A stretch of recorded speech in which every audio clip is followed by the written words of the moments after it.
বিসমিল্লাহির রহমানির রহিম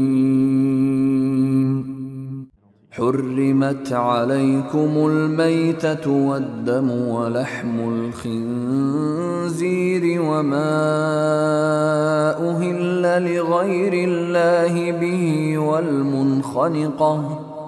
والمنخنقة والموقوذة والمتردية والنطيحة وما أكل السبع إلا ما ذكيتم وما ذبح على النصب وأن تستقسموا بالأزلام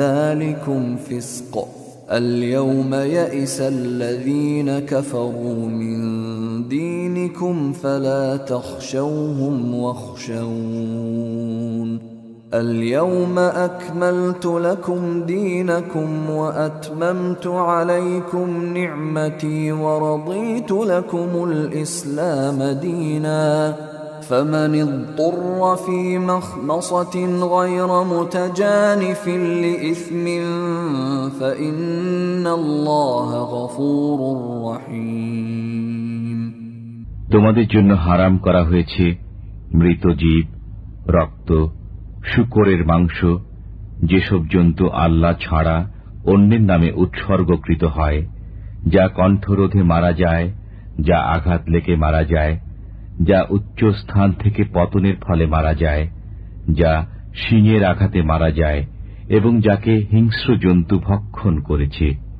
কিন্তু যাকে তোমরা জবেহ করেছ সেটা ছাড়া। যে জন্তু যজ্ঞ বেদিতে জবেহ করা হয় এবং যা ভাগ্য নির্ধারক শর দ্বারা বন্টন করা হয়, এসব গুনাহর কাজ। আজ কাফেররা তোমাদের দিন থেকে নিরাশ হয়ে গেছে। অতএব তাদেরকে ভয় করো না, বরং আমাকে ভয় করো। আজ আমি তোমাদের জন্যে তোমাদের দিনকে পূর্ণাঙ্গ করে দিলাম, তোমাদের প্রতি আমার অবদান সম্পূর্ণ করে দিলাম এবং ইসলামকে তোমাদের জন্য দিন হিসাবে পছন্দ করলাম। অতএব যে ব্যক্তি তীব্র ক্ষুধায় কাতর হয়ে পড়ে কিন্তু কোন গুনাহ প্রতি প্রবণতা না থাকে, তবে নিশ্চয়ই আল্লাহ তাআলা ক্ষমাশীল।